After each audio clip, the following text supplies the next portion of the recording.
He was dead for 4 minutes and 18 seconds.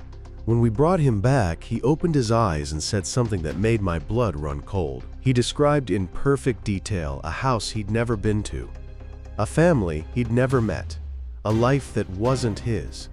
And then he told me the name on the gravestone he'd seen. When we checked, that person had died the exact same moment his heart had stopped. I'm Dr. Michael, and I've spent 20 years in critical care. I've seen patients come back from clinical death hundreds of times. But what happened with Daniel Cooper challenged everything I thought I knew about consciousness, memory, and what happens in those minutes when the heart stops beating. If you want to know what he saw during those 4 minutes and how it changed everything we understand about death, subscribe now. Because what I'm about to tell you will make you question whether death is really the end, or just a doorway to something we're not supposed to see. It started on a Wednesday evening. Daniel Cooper, 34 years old, came into the emergency room complaining of chest pain. Athletic, healthy, no medical history. No risk factors, he shouldn't have been having a heart attack. But sometimes, the heart doesn't follow the rules. Within minutes of arrival, he collapsed. Massive cardiac arrest. His heart stopped completely. We started CPR immediately. Chest compressions, defibrillation, advanced cardiac life support. Everything by the book. But his heart wouldn't restart. 1 minute passed. 2 minutes. 3 minutes. Brain damage begins after 4 to 6 minutes without oxygen. We were running out of time. At 4 minutes and 18 seconds, we got a rhythm back. Weak. But there. His heart was beating again. We rushed him to the ICU. Intubated. Sedated. On multiple medications to keep his heart stable. We'd saved his life. Or so I thought.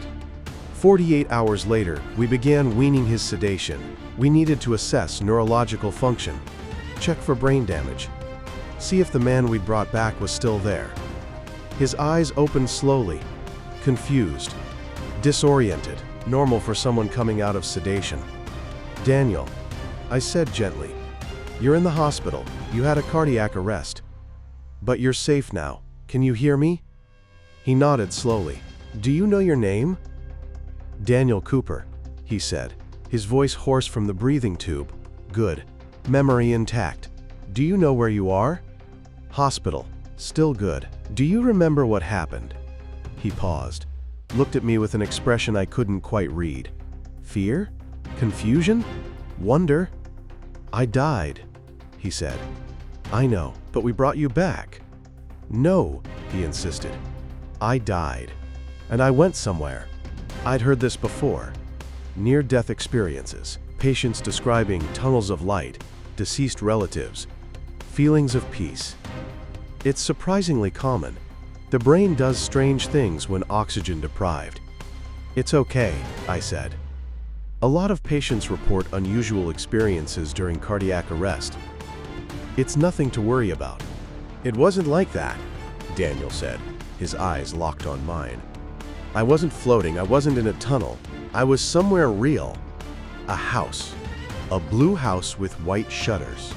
There was a garden, roses, red roses everywhere." I made a note. Hallucination. Possibly hypoxic brain injury. We'd need more tests. "And there was a woman," he continued. "An old woman. Maybe 70. She was sitting on the porch. She smiled at me. She said, 'You're not supposed to be here yet, son.' Daniel, what you experienced was—" "Her name was Margaret," he interrupted. "Margaret Rose Patterson. She died in that house. I saw her gravestone in the garden. September 14th, 2024. My pen stopped moving. Today was September 16th, 2024. 2 days after Daniel's cardiac arrest." "Daniel, how do you know that name?" "I don't know," he said, visibly shaken. "But I know it's real. I know that house exists. I can see it perfectly. Light blue, white shutters, corner lot, big oak tree in the front yard. Address number 847. I don't know the street, but I know the number. This wasn't typical near-death experience talk. This was specific, detailed, verifiable. I need you to rest, I said. We'll talk more later. But I couldn't let it go. That night, I did something I'd never done before. I searched for Margaret Rose Patterson. Public records, obituaries, death notices, and I found her. Margaret Rose Patterson.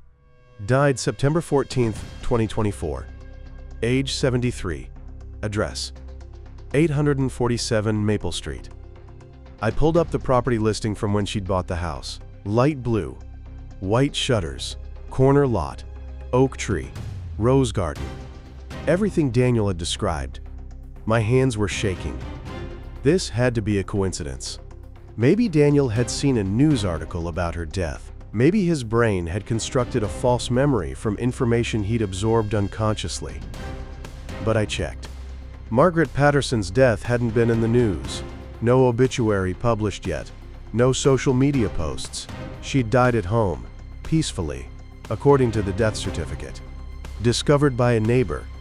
Small private funeral planned. Daniel Cooper had no connection to her. Different neighborhoods, different social circles. No mutual friends. No reason to know who she was. And yet, he described her house in perfect detail. Described her. Described seeing her gravestone. And here's the part that made me question everything.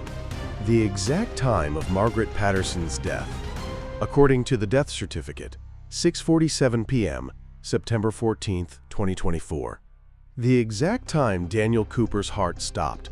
6:47 p.m., September 14th, 2024. And I returned to Daniel's room the next morning.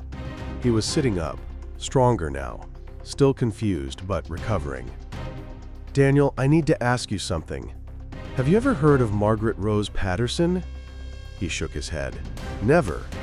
But I can't stop thinking about her. About that house. It feels like a memory, but it's not my memory. It's like I borrowed someone else's past. What else do you remember from when you were gone? He closed his eyes. I remember feeling pulled, like I was supposed to go somewhere. But that house, that porch, it wasn't my destination. It was a stop, a place between. Margaret told me I had to go back, that it wasn't my time. Did she say anything else? She said, "Tell them I'm okay. Tell them the roses will bloom again." I felt chills run down my spine. Who is them? I don't know, but I feel like I'm supposed to find out. If you're starting to question what happens in those moments between life and death, if you're wondering whether consciousness exists beyond the body, then subscribe and stay with us. Because what happened next will challenge everything you think you know about the boundary between life and death. Against my better judgment, I contacted Margaret Patterson's family. I didn't mention Daniel.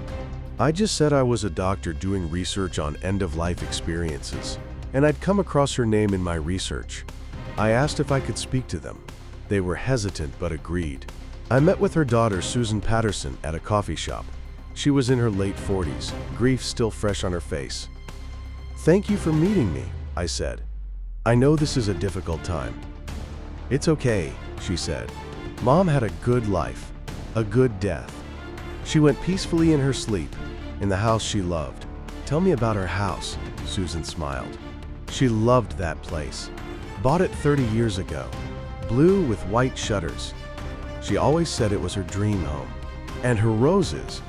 She spent every spring planting roses. Red roses. They were her favorite." "The roses," I said carefully. "Are they still there?"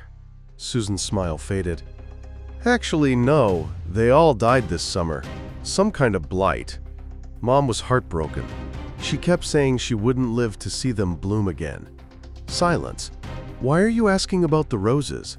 Susan asked. "I made a decision. I told her about Daniel, about his cardiac arrest, about what he described, about the message." Her face went pale.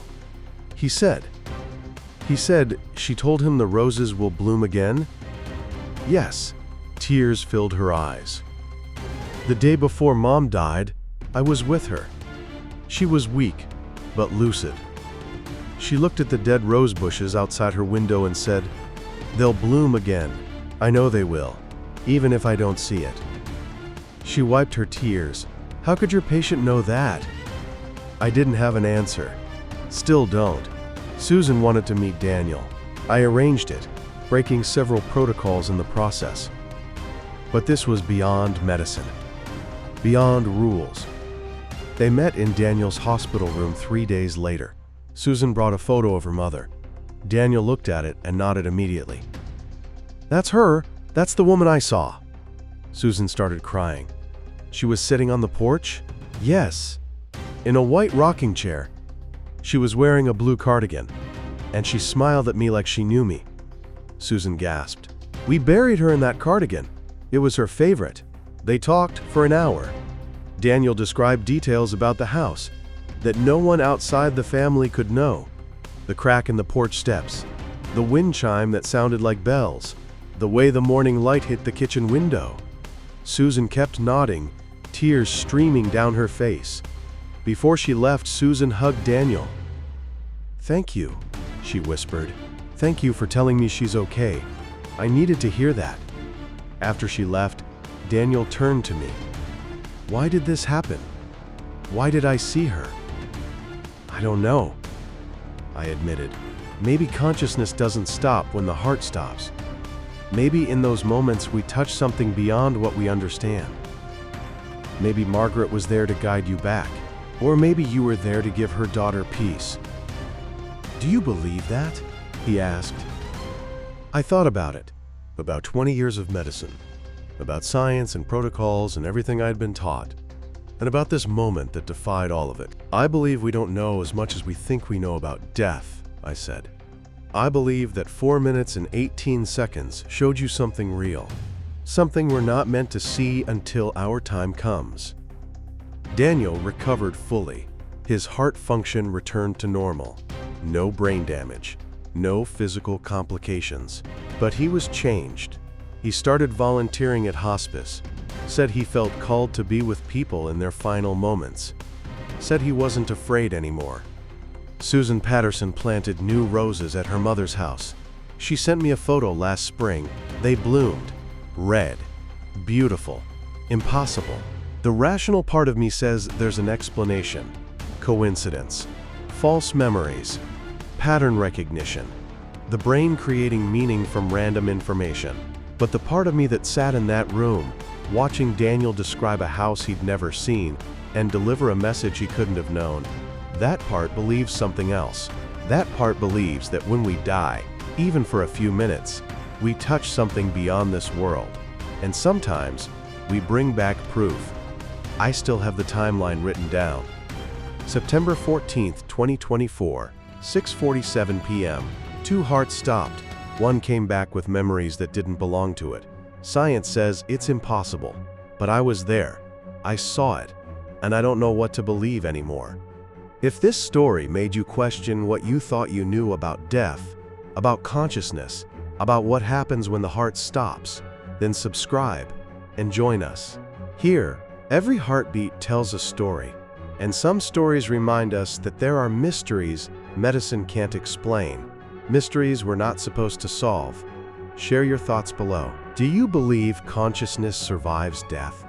Have you ever experienced something that science couldn't explain? Until then, remember, we spend our whole lives afraid of death, but maybe death isn't the end.